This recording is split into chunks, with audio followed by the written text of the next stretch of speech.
Welcome back to Game Room Theater, everyone. I've reviewed several high-end home theater projectors, but what if you're just starting out and just want to spend a few $100 and need something versatile and portable? Well, here are some excellent options, the Benq GV11 and GV30 right here. I'm going to show you guys some of the features and qualities, so stay tuned so that you know which of these two may suit your needs the best with just a $100 differential in price between the two. So before I get into even more detail, guys, you know me by now. I mean, I love theming out my man cave for various occasions or just creating the appropriate ambiance. As you can see, I've got the GV11 there, the GV30 broadcasting onto the ceiling, and it's just so simple to do. I mean, as you saw, it's sitting at the side of the table. Here I am with the Toronto Maple Leafs while I was watching one of their matches to kind of have some slogans and logos in place. So what I recommend doing is downloading GIFs that have a black background. It just heightens and creates that 3D effect a bit better.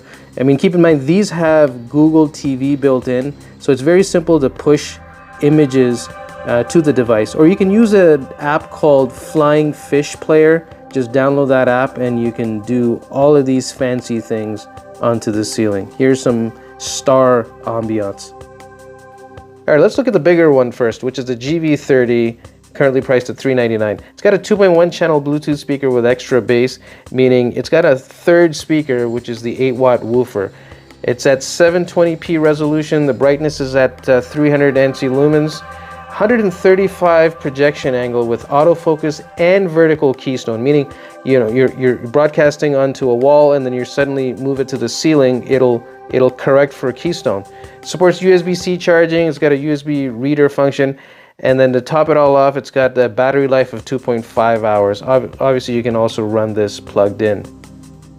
Now, for $100 less, you get the smaller version, which is the Benq GV11, which is currently priced at $299. And it's got a 270-degree 5-watt speaker versus a 2.1 with the bass that the GV30 has. Lesser resolution as well, 480p, lesser lumens as well by 100, so this is at 200 versus 300 on the GV30. It's got free angle projection with auto vertical keystone, but unfortunately it doesn't have built-in focus. So, several picture modes. It's also lightweight, and instead of 2.5 hours, it's a little over 2 hours of battery life that you get out of this. And here's the power brick for the GV30, a little bigger, and here's the one for the GV11. It's a bit more compact. And the carrying cases that you get, obviously this is for the smaller GV11 and then the GV30. Both of these projectors, as I mentioned before, come with the Google TV built in via this USB stick. Nice and nifty. You can just remove the cover and install that inside. They also have these straps on top, so you can hang these projectors as well. As for inputs, on the GV30 you get an HDMI along with USB-C, a 3.5mm jack, and then that's for the power adapter at the end. As for the GV11, you get a USB-A 3.5mm jack on the top, HDMI input, and then the last little is the power adapter. So here's what I find really ingenious with this whole mounting system that this is on. This is on this little base, and these are circular by design to allow you to swivel. So say you want to lay in bed as you watch and you want a big screen on your ceiling, no problem. Put it in your bed, on your bed, and point it straight up. And if you're done with that, you want to point it down and just have it pointing on the floor, you can certainly do that, or you can point it towards a wall. So the remotes are identical for both, and it does support Google TV, so you've got audio options for search as a button there. Now let's compare some image quality. The GV30 that I have up right now, as you can see, very bright, colorful image in a blacked out room with a dedicated screen. Both projectors are DLP, and they've got 100,000 to 1 dynamic contrast ratio. So as you can see in these dark scenes, you do get a very decent quality of contrast. I found the image of the GV30 to be very pleasing to the eye, like robust colors and accuracy in recreating the image, as I do have higher end projectors as well, and these were performing very, very well against those as well. Now here's the GV11 in action. Keep in mind it's 200 lumens versus 300, and it's also lower resolution at 480p, but contrast ratio stays the same. Brightness, to me, although there is a little bit of a hit, it is almost negligible between this and the GV11. Color accuracy and all, I mean, this is also pretty much spot on. I do see to the naked eye anyway, I mean, this may not translate well in this video, but I do see a little bit of a resolution hit, but it isn't as extreme as you would think, jumping from a 720 to a 480p only projector. Here's a quick sound test. So keep in mind the GV11 doesn't have that additional 8-watt woofer. So, I mean, very loud, but obviously lacking bass. So let me be quiet for a second so you can hear it in the background.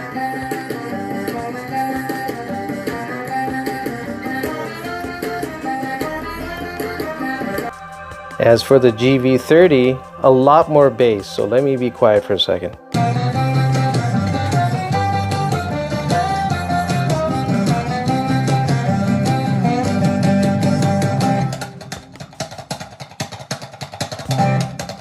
Now you do get several different video options. My favorite is the Cinema Extra Bass. I found it to be the most accurate in my particular space, but you want to try out some of the other modes that they've got. Again, this is the GV30, so you do get autofocus, and you can trigger that if for whatever reason it hasn't picked it up properly. Several other menu and installation options as well. So because it is LED based, it uses minimal power. Either way though, if you're going to be on battery power, you probably want to be in echo or low power if you're going to be wanting to watch a movie for a long period of time. But if it's plugged in, leave it in normal, decent brightness. So the GV30, once again, 720p, and the GV11 480p. Brightness wise, very, very close. And image quality wise, I mean, you do see an obvious resolution hit if you look at the GV11 zoomed in a bit closer. The colors obviously pop, as I've mentioned before. I'm really, really enjoying the vibrancy of it. But anyway, let's go ahead and zoom into the GV11. Once again, this is 480p. You can see obvious pixel structure, and it is visible from my seating position about 8 or 9 feet away. Now let's zoom in to the GV30 at 720p, and you see minimal pixel structure. One of the other key features on both, the fact that they have Android TV, is the fact that you can cast off of your phone, either your iPhone or your Android or even a PC. Here's a swivel in action on the GV30. One of the key benefits of this is obviously, once again, autofocus and auto keystone. As you can see it live in action right now, it just makes it that much simpler. So which one would you prefer? Would you want to save the $100 and get the 480p version GV11 or the GV30 at 720p? So guys, with all the features and specs that I just reviewed, personally I'm really loving the GV30. I'll be taking that with me whenever I travel. However, the GV11 is also a keeper, and I'm going to be putting that, using that as my ceiling projection. Anyway guys, I hope you enjoyed this review of both the wonderful Benq GV30 and the GV11. I'll be sharing some more content very, very soon. I appreciate all the subscription and follows, guys. Please do like this video and share it if you enjoyed it. Take care, guys. Until the next one.